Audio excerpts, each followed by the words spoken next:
Today, we're diving into a really strange story. It's about what happens when a scientific idea, one that could literally change everything we think we know, is met with, well, with nothing. Absolute silence. I mean, just imagine it for a second. You come up with a perspective that could completely reshape our understanding of the universe. You put it out there, you brace for the storm, for the criticism, the debate, and you get crickets, not a single whisper. That's the puzzle we're digging into today. So, what's this all about? Well, at the very heart of this story is a new perspective. And we're not talking about some minor little tweak to an existing theory. No, this is a radical challenge to some of the most fundamental principles in all of science. And the scope of this thing is just staggering. It's questioning the very nature of numbers themselves in mathematics. It's suggesting that physics, our best description of reality, is actually incomplete. It even proposes a whole new two-level model for how the universe works. You see, this isn't just nibbling around the edges. It's trying to shake the very foundations of modern science. So, when you throw down a gauntlet that big, you'd expect a huge fight, right? A massive debate, sparks flying everywhere. But this is exactly where this story gets really, really weird. You know, science is supposed to thrive on skepticism. That's the whole point.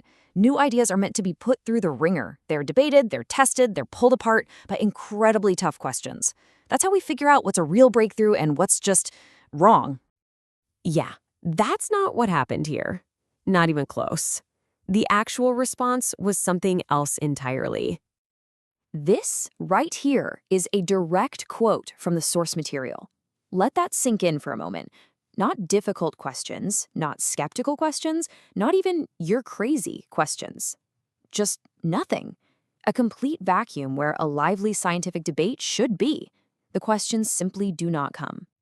And that right there is the big mystery we're unpacking. Why the silence? I mean, the person who proposed this idea was left scratching their head, and honestly, so are we. So let's try to figure out what might be going on. It's just a baffling situation, isn't it? How could an idea that's so ambitious, so challenging, be met with a total void? Are they ignoring it by accident, or is it on purpose? You can imagine the author just running through every single possibility. Okay, so the source material breaks it down into 4 potential culprits. First, maybe nobody's even heard about it. Simple lack of awareness. Second, maybe they have heard of it, but they just don't care. It's not interesting enough to even talk about. Third, and this is the one that gets a little shady, is it possible they're deliberately avoiding it? And fourth, a bit of self-criticism here. Maybe the idea was just presented poorly, in a way that no one is taking seriously. So you're faced with this giant wall of silence. What do? Well, the person behind this idea doesn't just pack up and go home. Instead, they issue a challenge, or maybe it's more of a plea, that gets right to the very core of the scientific method itself. And this is the crucial point. The plea isn't, "Hey, you have to believe me." Not at all. It's a request for engagement. It's a call for the scientific process to just do its job, whether that means the idea gets proven right or completely torn to shreds. So the challenge they lay out is actually pretty simple. It has 2 parts. Option 1, if you think this perspective is wrong, then prove it's wrong. Use logic, use evidence, and show everyone where the holes are. Option 2, if you can't refute it, well, then you have a duty to investigate it. Use the tools of science to see if there's something there. Either way, the message is clear. Engage with the idea.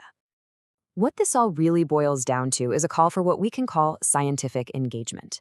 It's this core belief that progress only happens when we rigorously examine new ideas, through debate, through testing, through peer review, not by just ignoring them. Silence, in this case, isn't just a lack of an answer. It's a failure of the entire process. And that's pretty much where things are right now. The idea is out there in the world. The challenge to either prove it wrong or investigate it has been made. And the scientific community, for now, is still quiet. We're at a complete impasse. So this whole situation leaves us with a really fundamental question, one that's way bigger than just this single idea. How should science respond to something that challenges everything it holds dear? Should it refute it with cold, hard reason? Or should it investigate it with genuine rigor? Because in the end, maybe the most profound statement isn't what's being said, but the silence that's answering it.